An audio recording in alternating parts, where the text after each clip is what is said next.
You've been told your whole life to control your emotions, but nobody ever taught you how. That's what we're fixing today. 2,000 years ago, a man named Epictetus, born into slavery, owning nothing, developed a set of principles so powerful that Roman emperors studied them.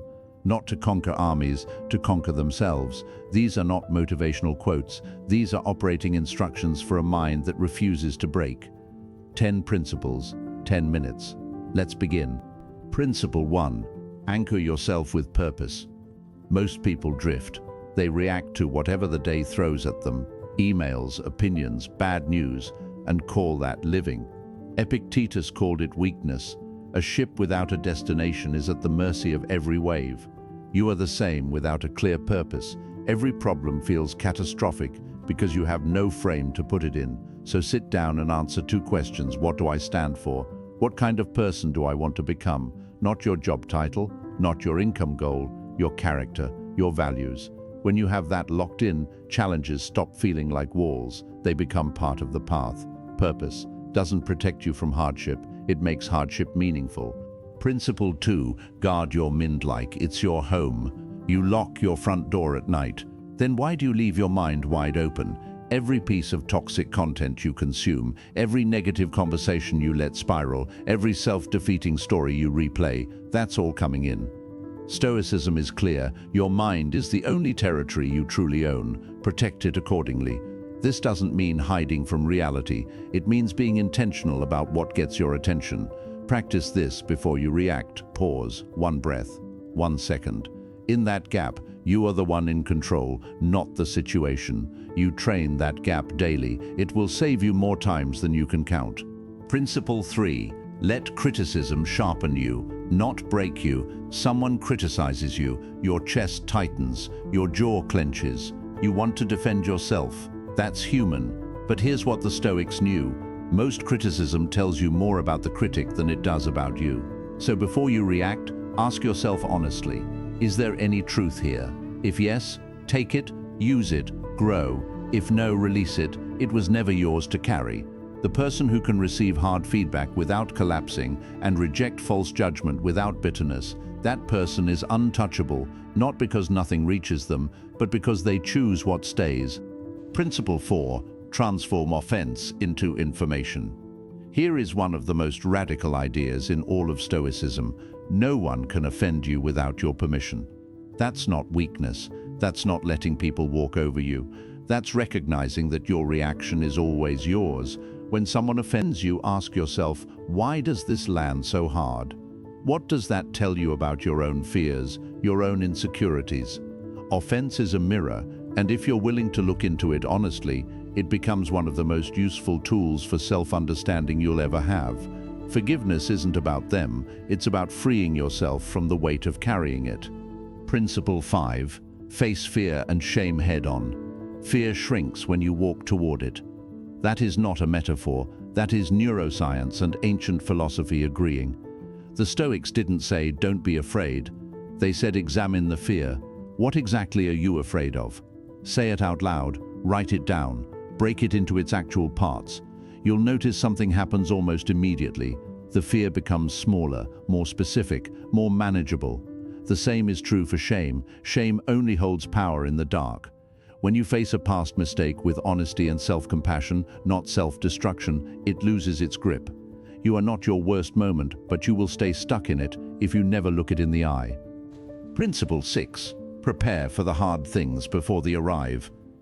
The Stoics practiced something called premeditatio malorum, the premeditation of difficulties. Before a big day, a big meeting, a big decision, they would deliberately imagine what could go wrong. Now, this is not pessimism, this is inoculation. When you've already thought through the hard scenario, it has less power over you when it shows up. You've rehearsed it, you've made a plan. The surprise is gone, and surprise is where panic lives. Try it tonight. Think about tomorrow. What could go sideways? Now, what would the calmest, clearest version of you do in that moment?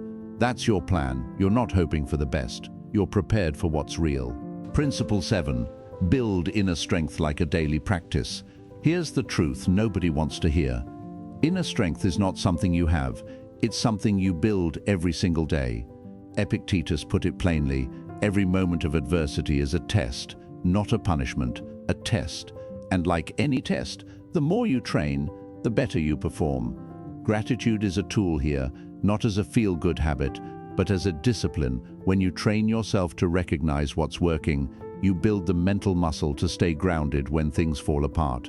Vulnerability is also part of this. Admitting your fears doesn't make you weak. It makes you honest, and honest people are the hardest to break. Principle 8. Pause before you act. The impulse and the action are two different things. Most people treat them like the same thing. The Stoics knew better. Someone cuts you off in traffic. A colleague sends a passive-aggressive email. Someone says something that lights you up with anger. You don't have to respond immediately. That pause, that single breath between stimulus and response, is where your character actually lives. Act from reason, not from reflex, because words said in anger don't disappear. Actions taken impulsively have consequences that last long after the emotion fades. Self-restraint isn't passive. It is the most active choice you can make. Principle 9. Accept reality, then move. You lost the job.